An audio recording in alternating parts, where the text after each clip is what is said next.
All right, welcome to this explainer. Today we're diving into something pretty incredible. We're going to explore how countries are racing to build something history has literally never seen before, a truly smart nation.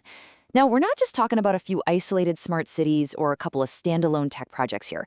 We are talking about an entire country, seamlessly connected by artificial intelligence, digital infrastructure, automation, and real-time data. And the prize for getting this right, it's way bigger than just technological prestige. It is absolute economic leadership for decades to come. Here is how we're going to break this all down today. First, the new infrastructure. Second, the connectivity foundation. Third, transforming everyday life. Fourth, the AI connection. Fifth, governing the digital future. And finally, Section 6, the invisible smart nation. Okay, just imagine for a second, waking up in a city where rush hour traffic jams literally don't exist, simply because the roads adjust before they can even form.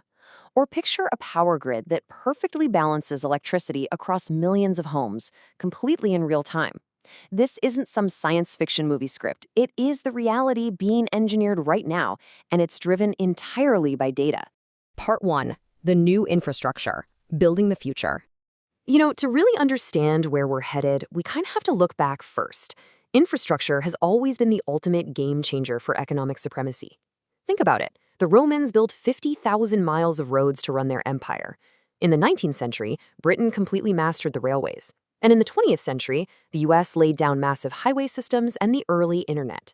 Today, in the 2020s, the next generation of infrastructure isn't concrete and steel anymore. It's fiber optic networks, satellites, sensors, and data.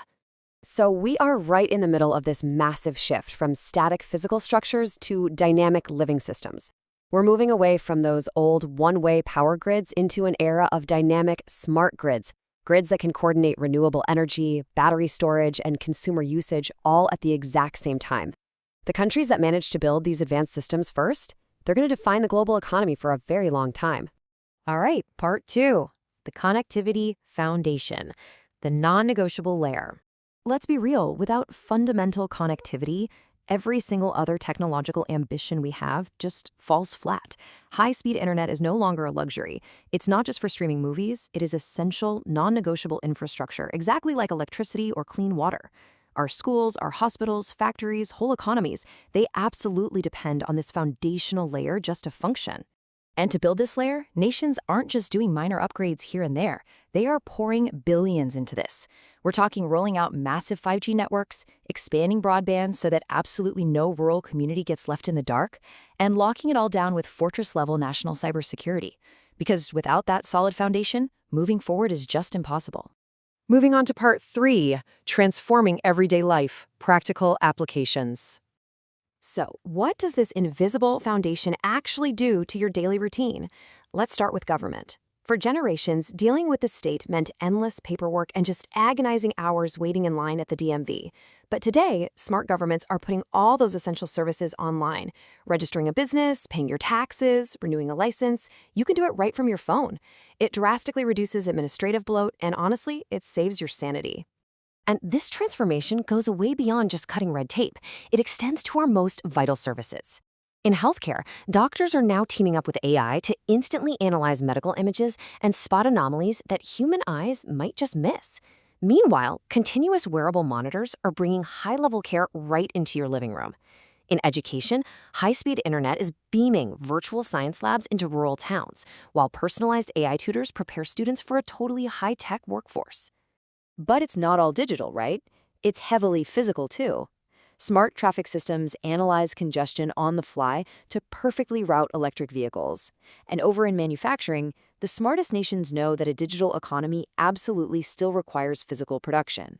So factories are integrating industrial robotics and digital twin simulations to build vital goods, like semiconductors. Because building the future literally means manufacturing it. Part 4. The AI connection. The nervous system. Now, you might be wondering, how do all these isolated sectors like healthcare, transport, energy actually talk to each other? Well, that is the magic of a smart nation. Instead of isolated silos, AI acts as the central nervous system. When severe weather rolls in, transportation routes adapt instantly. When a massive heat wave spikes energy demand, the smart grid automatically shifts the power load. It's AI coordinating a complex response across completely different sectors, all in real time. Which brings us to part 5, governing the digital future, the reality check. Okay, reality check time. Engineering a highly connected society like this brings up some massive challenges, and the absolute first hurdle is privacy. When your medical records, your tax info, and your daily commute all live on digital platforms, protecting that personal data is paramount. Without rock-solid privacy, a smart nation just isn't going to earn the trust of its people. Then there's the whole issue of defense. With national security and financial stability relying on these networks, defending this infrastructure is a never-ending race against some really sophisticated cyber threats. Because in a smart nation, a cyber attack on the grid isn't just a software glitch. It's a real-world blackout. And finally, how do we actually govern the artificial intelligence itself? Technology alone can't answer this for us. We need strong institutions, public-private partnerships, and really thoughtful oversight to balance this breakneck speed of innovation with actual transparency. Now, while there isn't a single universal blueprint for pulling this off, the countries leading this digital transformation definitely share some common traits. They prioritize long-term investment over quick fixes. They build wildly reliable infrastructure, they nurture skilled talent, they establish clear regulations, and honestly, the biggest one, they are willing to adapt. This race isn't just about writing smarter code. It's about building smarter, much more resilient societies. And finally, part 6, the invisible smart nation, the visionary conclusion. Fast forward a bit. What is it actually going to feel like to live in a fully realized smart nation? Surprisingly, it might feel almost invisible. The ultimate goal isn't handing you some flashy new gadget. It's creating an environment where traffic just flows seamlessly, where power outages are a thing of the past, and where technology quietly supports your everyday life in the background without you ever having to even think about it. History remembers civilizations by their foundations, and today we're literally trading the physical structures of the past, the railroads, the filing cabinets, the manual coordination for fiber optic cables, cloud computing, and AI. The countries making these investments today aren't just upgrading their infrastructure, they're designing the operating systems for the entire 21st century. I think this quote really hits the nail on the head and sums up our whole explainer today. The world's first truly smart nation won't be defined by the tallest skyscrapers or even the fastest supercomputers. It's going to be defined by how seamlessly that technology actually improves the lives of the people who live there. At the end of the day, technology is just a tool to build greater human opportunity. As nations race for global economic leadership, it leaves us with one pretty crucial question. Look around your own city right now. Is your community actively laying the groundwork for this invisible, connected future? Or are you getting left behind in the 20th century? It's definitely a question we all need to be asking.